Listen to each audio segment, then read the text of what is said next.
Good morning, everyone. Yesterday, we have seen some combination of cells, and at last, we have studied condition for maximum current from a series combination of cells. Today, we are going to study condition for maximum current when cells are connected in parallel. So here, I have an arrangement of M cells, have M identical cells having EMFs E and internal resistances R. These are connected in parallel. One external resistance capital R is also connected here in series with these arrangement, and current I is flowing through this circuit. So we have to calculate first that what is the equivalent resistance, what is the total current is flowing. So for total current we need total resistance and total EMF. So for total EMF, here EMF for this having E cells E यहाँ पे भी हर जगह A और B के बीच में कितना potential है E, यानी ऐसे देखा जाए क्योंकि पैरेलल में है और पैरेलल में पोटेंशियल तो चेंज नहीं होता. So the potential between or the potential difference or the EMF between A and B will be E only. Alright, so the EMF resultant EMF for combination will be, यहाँ कितना होगा, देखिए EMF जो होगा वो E ही apply हो रहा होगा, equals to EMF due to single cell only. कितना है E है, but internal resistances, these internal resistances are actually में connected in parallel. So the resultant internal resistance of parallel combination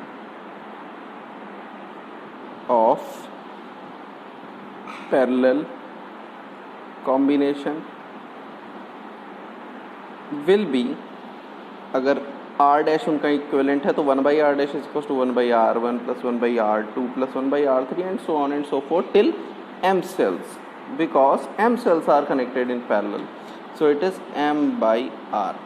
ठीक है, ये E क्यों हुआ है, क्योंकि इस वाले सेल का EMF A और B के बीच में E, इसका भी E, इसका भी E, यानी A और B के बीच में दो पॉइंट के बीच में हम ले रहे हैं और दो पॉइंट के बीच में पोटेंशियल डिफरेंस फिक्स है, इसलिए ये केवल E ही होगा. ठीक है, ये इंटरनल रेजिस्टेंस M/R होगा. अब देखिए हमें ये अभी इंटरनल रेजिस्टेंस सारी सेल्स का रेजिस्टेंस पता चला. टोटल रेजिस्टेंस सर्किट में कितना होगा, इस वाले का टोटल रेजिस्टेंस और सीरीज में ये बड़ा वाला R, यानी इसमें केवल क्या जोड़ना है, R जोड़ना है. सो हियर R डैश कितना होगा, इसका रेसिप्रोकल R/M. सो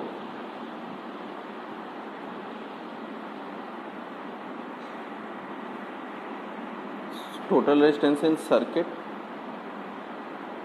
कितना होगा, R डैश प्लस ये बाहर वाला R, यानी R/M प्लस capital R. So this is the total resistance. Alright, now the current in the circuit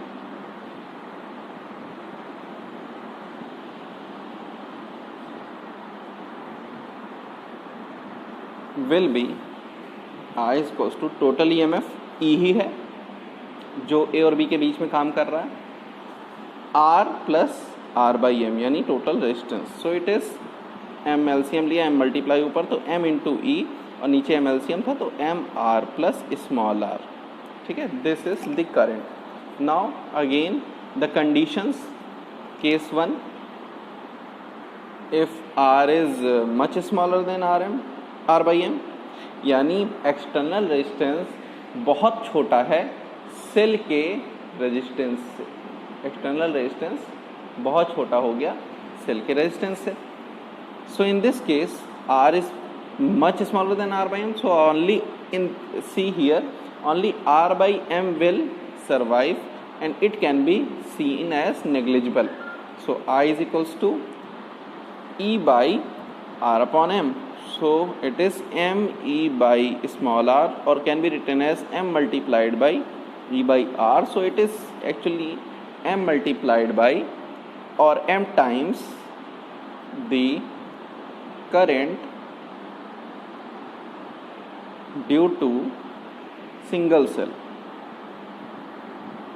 एक सेल से जितनी करंट आती है उसका m गुना करंट आ रही है, यानी ये बड़ी करंट है. हमें मैक्सिमम ही चाहिए, तो अभी दूसरा वाला केस पहले देख लें. ये केस 1 था. Case 2, r is much greater than r by m. So here I is equals to, since this case, so r by m can be negligible, so it is e by r only. It is actually not m times, it is only the current due to single cell. This one, केवल single cell वाली जो current है वो. अब बताइए, अगर हमें maximum current चाहिए और सेल्स पैरेलल में जोड़नी चाहिए कि सीरीज में जोड़नी चाहिए, किस केस में?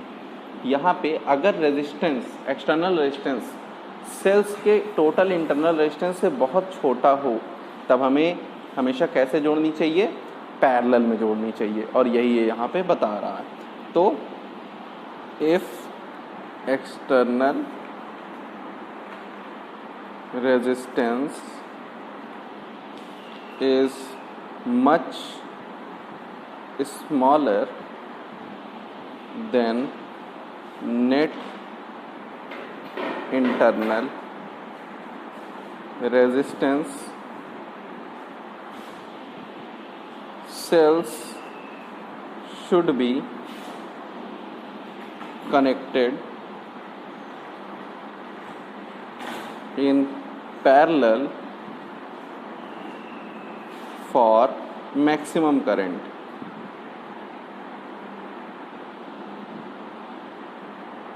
मैक्सिमम करंट के लिए सेल्स पैरेलल जोड़नी चाहिए. ठीक है. So this is the conditions. Now next is mixed grouping. Alright, mixed grouping of cells. अब देखिए मिक्स्ड ग्रुपिंग क्या होती है? जहाँ पे कुछ सेल्स सीरीज में भी हों, कुछ सेल पैरेलल भी. तो यहाँ हम एक अरेंजमेंट लेंगे जिसमें नंबर ऑफ सेल सीरीज और पैरेलल दोनों में बनाएंगे. तो मान लीजिए कुछ सेल्स का हमारे पास सीरीज कॉम्बिनेशन है.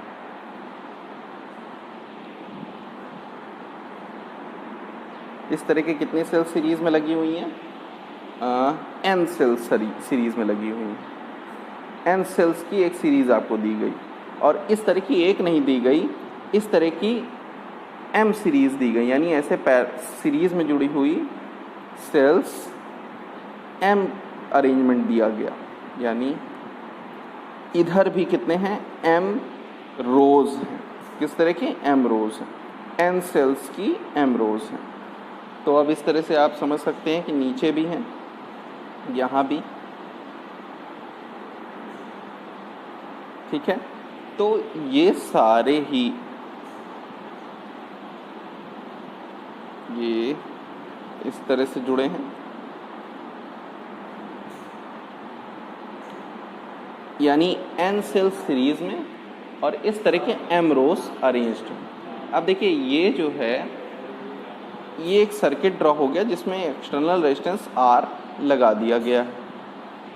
Here this point can be taken at A and this can be taken as B. Suppose current I is flowing through this. I current is flowing through this. अब यहाँ पे देखिए arrangement क्या है.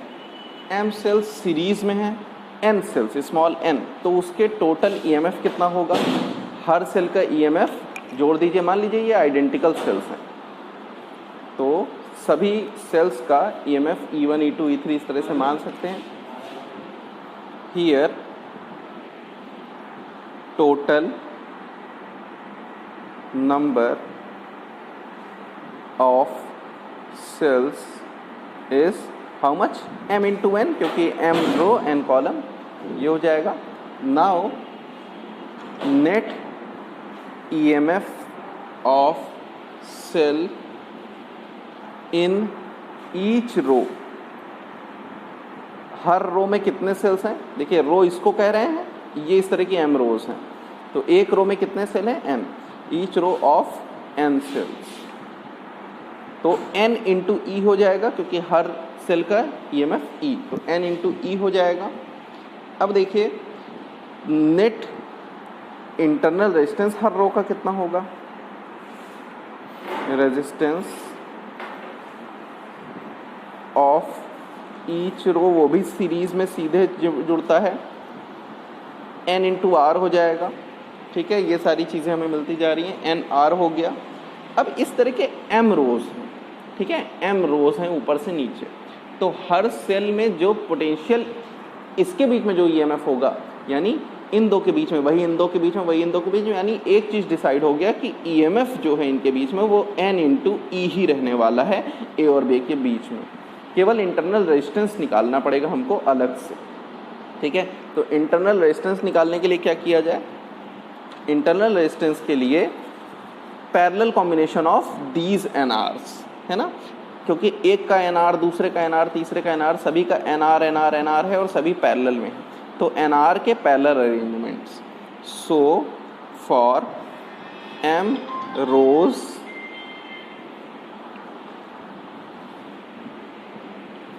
connected in parallel,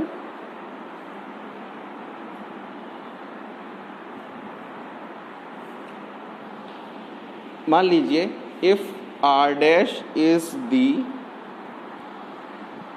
equivalent resistance of combination, resistance of combination, तो 1/R dash किसके बराबर होगा, 1/NR पहली वाली रो के लिए, 1/NR दूसरी रो के लिए, 1/NR, इस तरह के कितनी रोज हैं, m रोज हैं, और हर रो में कितने सेल हैं, n सेल हैं। ठीक है, तो m रोज हैं। अब इनके m रोज का अरेंजमेंट करना है, तो ये देखो इस तरह के m हो जाएंगे, तो m/NR लिख सकते हैं, R डैश की वैल्यू, सो 1/R डैश, तो R dash is equals to NR/m। It is our equation number, if I say it is 2. First one is that NR and N epsilon, this one. Alright, this. So this is the total resistance for combination of cells. So circuit का total resistance कितना होगा? So total resistance in circuit, एक बाहर external जुड़ा हुआ है और एक कॉम्बिनेशन हमने निकाला और दोनों किस अरेंजमेंट में है, सीरीज में है, तो R में क्या जोड़ दें, ये NR/M जोड़ दें, जो भी हमने देखा। सो ये हमारा हो गया टोटल रेजिस्टेंस। ठीक है, जो सर्किट का, सेल्स का तो ये वाला है और टोटल ये मिला के। अब देखिए the current through the circuit, through जो बाहर वाले में, थ्रू दी एक्सटर्नल रेजिस्टेंस कितनी होगी, टोटल EMF, देखो जो था EMF वो कितना था, n इंटू ई, क्योंकि हर सेल के लिए और वही सेल के लिए जो सीरीज में जो बना था वो n ही था, और इस तरह की m रोज थी, तो m रोज का तो सभी में n ही रहेगा और सभी पैरेलल हैं, तो n ही काम करेगा A और B पॉइंट के बीच में। ये बन गया अब R + NR/M। तो यहाँ से करंट हो गई, m कॉमन लिया तो MNE/M capital R plus N small r, ये हो गई हमारी करंट। ठीक है, तो ये करंट का एक्सप्रेशन आ गया। अब हमें क्या निकालना होता है, करंट मैक्सिमम कब होगी। So for current to be maximum, ये न्यूमरेटर डिनोमिनेटर फॉर्म में है, तो डिनोमिनेटर इसका मिनिमम होना चाहिए। So M capital R plus N R should be minimum.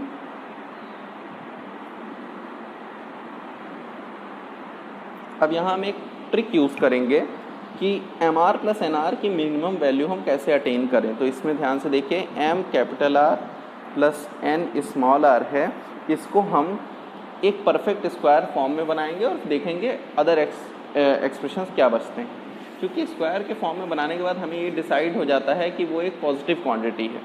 ठीक है, तो इसलिए इसको एक परफेक्ट स्क्वायर टाइप का बनाने की कोशिश करेंगे।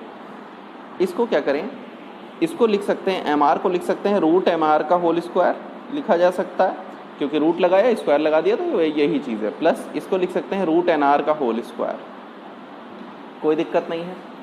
ये सेम अभी ये एक्सप्रेशन यहाँ पे, अब इस एक्सप्रेशन में जो हमने अभी ये ऊपर स्क्वायर के फॉर्म में लिखा रूट एन आर का होल स्क्वायर, केवल रूट लगाया स्क्वायर लगाया है। यहाँ पे अब एक चीज़, एक एक्सप्रेशन हम अपने से ऐड और सब्ट्रैक्ट करेंगे, 2 पहला वाला और दूसरा वाला टर्म का multiplication, 2mr multiplied by root N R on small R, और इसी को ऐड भी कर दें तो कोई फ़र्क नहीं पड़ेगा, mr nr, ठीक है। और ये किया क्यों गया है, अब यहाँ आप देख पा रहे हैं, इसको अगर मैं एक साथ कर दूँ तो ये एक स्क्वायर एक्सप्रेशन बन रहा है, किसका, रूट एम आर और रूट एन आर का whole minus root N R का whole square, root N R इसका होल स्क्वायर ये बन रहा है, A square plus B square minus 2ab, A square minus B square है, जहाँ ए का काम कर रहा है रूट एम आर, बी का काम कर रहा है रूट एन आर। यहाँ बचा क्या रह गया, 2 root M R root N R. अब यहाँ खास चीज़ क्या है, ऐसा बनाने का फ़ायदा अब दिखेगा। देखिए इस एक्सप्रेशन में ये फर्स्ट टर्म हो गया एक स्क्वायर टर्म, ये हमेशा पॉजिटिव आएगा, कभी निगेटिव नहीं आ सकता, यानी इसकी सबसे छोटी वैल्यू क्या हो सकती है, 0 हो जाता है अगर एक किसी तरह। और जब ये 0 होगा तो ये हमारे right term M R plus N R की वैल्यू सबसे छोटी होगी, यही तो हमको चाहिए था, M R plus small N small R ये मिनिमम हो, यानी ये जब 0 होगा तो ये मिनिमम होगा। So for M R plus N R N small R to be minimum, this should be 0, first expression should be 0, M capital R minus root N, देखिए ये हो गया small R N small R is equal to 0, ये होना चाहिए। अब यहाँ पे ये इसका मतलब क्या निकलता है, इसको इधर ले जाइए स्क्वायर कर दीजिए तो M R is equal to N small R. Now this capital R is equal to N R by M. अब जरा ध्यान से देखिए, this N R by small M is nothing but the internal resistance of the combination of all cells and this capital R is equal to the external resistance. इसका मतलब जो for current to be maximum, external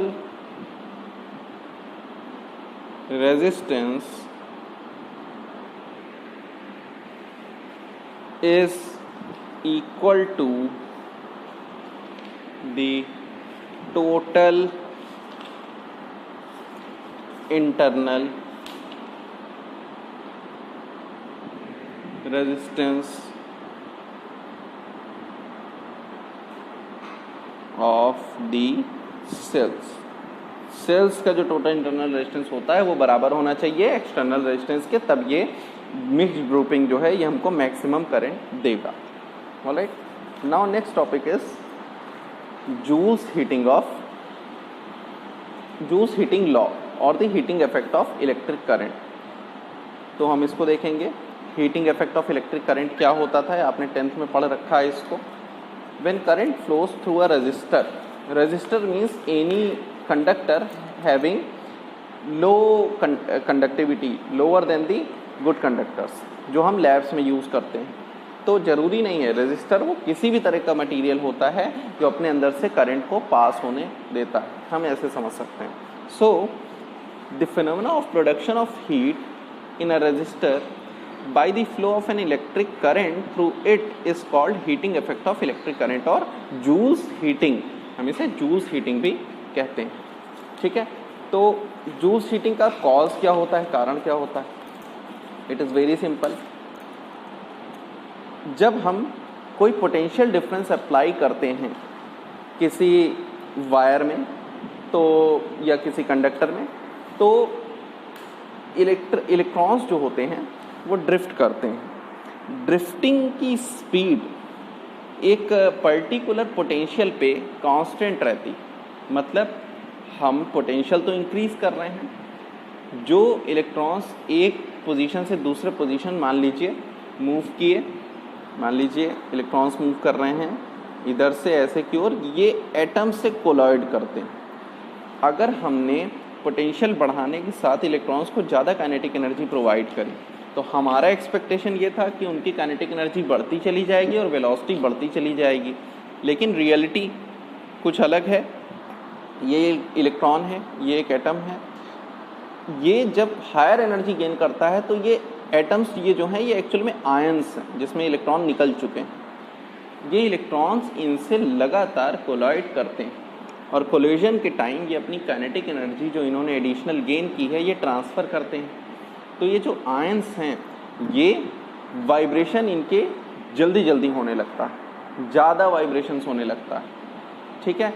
और कम समय में ज़्यादा vibrations हो रहे हैं तो इनकी जो एवरेज वाइब्रेशनल काइनेटिक एनर्जी है वो बहुत तेज़ी से बढ़ती है, ठीक है। और जब इनकी एनर्जी बढ़ेगी तो इनका जो इफेक्टिव ये जो इनका ये ही कोलिजन्स जो हैं ये टेम्परेचर मटेरियल का या जो भी कंडक्टर है उसका बढ़ा देते हैं। यानी एक निश्चित पोटेंशियल तक, एक निश्चित वैल्यू ऑफ करंट तक टेम्परेचर बढ़ता है, लेकिन एक लिमिट के बाद जब हम टेम्परेचर बहुत हाई करते हैं, जो हम पोटेंशियल डिफरेंस बहुत हाई करते हैं तो करंट ज़्यादा मूव करता है। करंट ज़्यादा यानी ज़्यादा इलेक्ट्रॉन्स टक्कर करेंगे इन आयंस से, और जब ज़्यादा इलेक्ट्रॉन्स टक्कर करेंगे तो ज़्यादा नंबर ऑफ आयंस जो हैं वो बहुत वायलेंटली वाइब्रेट करते हैं और बहुत ज़्यादा जल्दी से ही उनकी जो काइनेटिक एनर्जी है वो चेंज होती है, एवरेज काइनेटिक एनर्जी, और उनका टेम्परेचर बढ़ाने में वो मदद करते हैं उस कंडक्टर का, और तार गर्म हो जाता है। यानी ड्रिफ्ट वेलोसिटी निश्चित वैल्यू से ऊपर नहीं बढ़ पाती है, एक कोई पर्टिकुलर वैल्यू से ज़्यादा नहीं बढ़ पाती है। बाकी बची हुई एनर्जी जो वेलोसिटी बढ़ाने के काम आनी चाहिए थी वो आयंस को वाइब्रेट कराने में ट्रांसफ़र हो जाती है। सो ये है इसका कारण। अब जूल्स लॉ मैथमेटिकल एक्सप्रेशन क्या है ये हमने 10th में भी एक बार देख रखा है पहले अपनी स्टडीज़ में। तो heat produced in a resistor, joules law का मेनली क्या कारण है, क्या है स्टेटमेंट, ये क्या देता है, heat produced in a resistor, यही हमको चाहिए। तो मान लीजिए इस केस में हमारे पास एक सर्किट है जिसमें R कोई रेजिस्टेंस जुड़ा हुआ है और उसमें V पोटेंशियल अप्लाइड है, V potential applied, current flow होती है I करंट मान लीजिए फ्लो हुई। यहाँ इस पॉइंट को मैंने A नाम दिया, इस पॉइंट को B, A और B के बीच में ही रेजिस्टेंस अप्लाइड है, यानी वोल्टेज ड्रॉप जो है वो A और B के बीच में ही होगा, किसके क्रॉस, R के क्रॉस। कितना पोटेंशियल ड्रॉप होगा, V पोटेंशियल ड्रॉप होगा, ठीक है। V पोटेंशियल ड्रॉप जो हो रहा है, अब आप इतना सिंपल हमको पता है करंट अगर A से B की ओर बह रही है तो हायर पोटेंशियल किसका होगा, A का। मान लीजिए A पे पोटेंशियल VA है, लोअर किसका होगा, B का, तो V पे पोटेंशियल VB है B पे। तो एक चीज़ क्लियर है here, VA is greater than VB, ठीक है, क्योंकि हायर पोटेंशियल किससे कनेक्टेड है, A पॉइंट से, ठीक है। तो अब मान लीजिए अमाउंट ऑफ चार्ज जो ट्रांसफ़र हुआ, amount of charge transferred in T time through A to B. So if I say it is Q, then it is I current multiplied by T time, यही होता है charge transfer, ठीक है। अब देखिए ये तो करंट हो गया, ये तो हम इसको लिख लेते हैं इक्वेशन 1। अब यहाँ एक और चीज़ है कि जब यहाँ से यहाँ ये इस पोजीशन से इस पोजीशन इलेक्ट्रॉन्स जा रहे हैं तो इलेक्ट्रॉन्स की पोटेंशियल एनर्जी चूँकि हायर पोटेंशियल पे हैं इलेक्ट्रॉन्स, यहाँ जाएंगे तो लोअर पे होंगे, यानी पोटेंशियल एनर्जी घट रही है, ठीक है। तो potential energy, drop in potential energy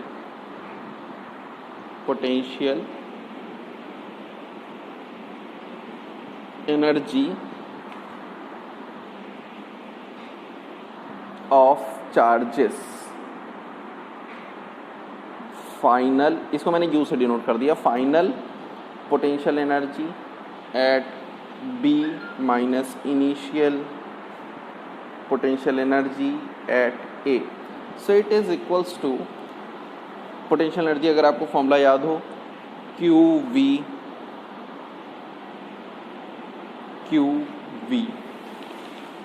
all right. So Q into V, energy transfer, जो भी वर्क डन हो रहा है हमारा. तो ये एक्सप्रेशन हो गया. यहाँ पे हमको पता है कि VA VB से बड़ा है, तो इसका मतलब ये एक्सप्रेशन क्लियर है. It is equals to minus of VA minus VB, हम ऐसा लिख सकते हैं. And this quantity is actually, अब देखो VA माइनस VB, VA बड़ा VB छोटा, तो ये पॉजिटिव क्वांटिटी, Q भी पॉजिटिव क्वांटिटी, लेकिन माइनस साइन लगा, यानी ओवरऑल क्वांटिटी ये क्या हो गई, स्मॉलर देन 0. ये क्लियर हो गया कि पोटेंशियल एनर्जी चेंज कैसा हुआ, निगेटिव, यानी यहाँ पे पोटेंशियल एनर्जी का ड्रॉप हुआ है आगे चल के. ठीक है. नाउ अब ये जो पोटेंशियल एनर्जी ड्रॉप हुआ, ये गया कहाँ. Obvious, potential energy is converted into kinetic energy. So the kinetic